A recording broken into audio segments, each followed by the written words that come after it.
A new Rasmussen poll shows that the U.S. Senate race in Michigan is much closer than other recent surveys vindicated. Rasmussen says Gary Peters has a 41% to 39% lead over Terry Lynn Land, and the state has gone from leaning Democratic to being a toss-up. Public policy polling recent poll showed Peters with a 7-point lead. Ed Sarpolis, he is with Target Insights and has always been the state's leading pollster on what we're to make of all this. Welcome back to the program through our AT&T line. Good morning. So you go to New Jersey to pick up a very cheap casino, I guess? Yeah, that Revel Casino was something like $2 billion to build, and it was open for 2 years. Yeah. What do you do with a facility like that? Wow-wee. Open up a radio station, I guess? I don't know. Jeez, oh man, what it's going to be it's sad, kind of fascinating to see. But what are we supposed to think? I mean, is this thing going to go right down to election day, and it's going to be close, you think?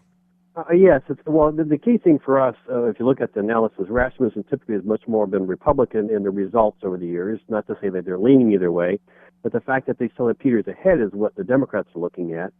Because early on they thought that Terry Lynn Land, the mood of anti-Obama, was definitely going to be Terry Lynn's opportunity. But it's going to be close to Election Day. Democrats are looking at this as something that they didn't expect to have an opportunity to actually maintain Michigan and the blue collar. I don't know if we're going to have a debate or not between Gary Peters and Terry Lynn Land. Does it matter? Well, I would say for Terry Lynn Land it does, because you've got to remember, the only reason these numbers have dropped precipitously is back to her experience on Mackinac Island, where she really blew that opportunity, not even a debate, where she wouldn't take questions and just went crazy. So the key thing for her, as a fact, is that eventually, if she can't move the numbers to the ledge, she has to demonstrate that she's capable to take on a Gary Peters, other than just in the ad war. You got to remember, Republicans have spent over $20 million against Gary Peters so far, and he still has a slight lead. What would you say is the appeal for each of them? Well, first of all, on the Republican side, Terry Lynn was a very welcomed Secretary of State. She was liked by both sides of the aisle. Definitely Democrats less so than Republicans. She's got roots. She's got money. She's been up there to run for governor before, U.S. Senate before, and didn't. Gary Peters' standpoint is that he's got a record of winning. He's got a record of being a conservative Democrat, which the Democrats felt that they needed this year. And the point being is he's got a lot of Republican endorsements going into this fall election. Does he? Republican? Well, organization associations. Okay, you look at some of the groups that have been endorsing him. Typically, do not endorse Democrats.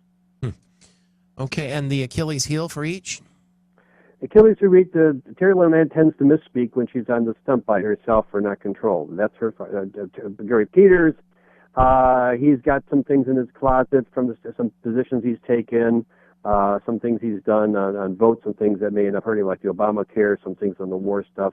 So they both got their thing. The key thing is the question of competence and visibility. Terry Lynn is still reeking from that, like I said, that May forum up on Mackinac Island, and the National Republican Party has sort of backed away from her. So her problem is the fact, well, the Republicans nationally continue to support her going through November. Support means money, you mean? Yeah, that's correct. Okay. It's not the money, it's the amount, as J.P. McCarthy used to say. Thank you to Ed Sarpolis, Target Insights. And we'll keep in touch with him as we come, when we're just getting into October in a week or so. So there's a long way to go yet in political terms when it comes to the election.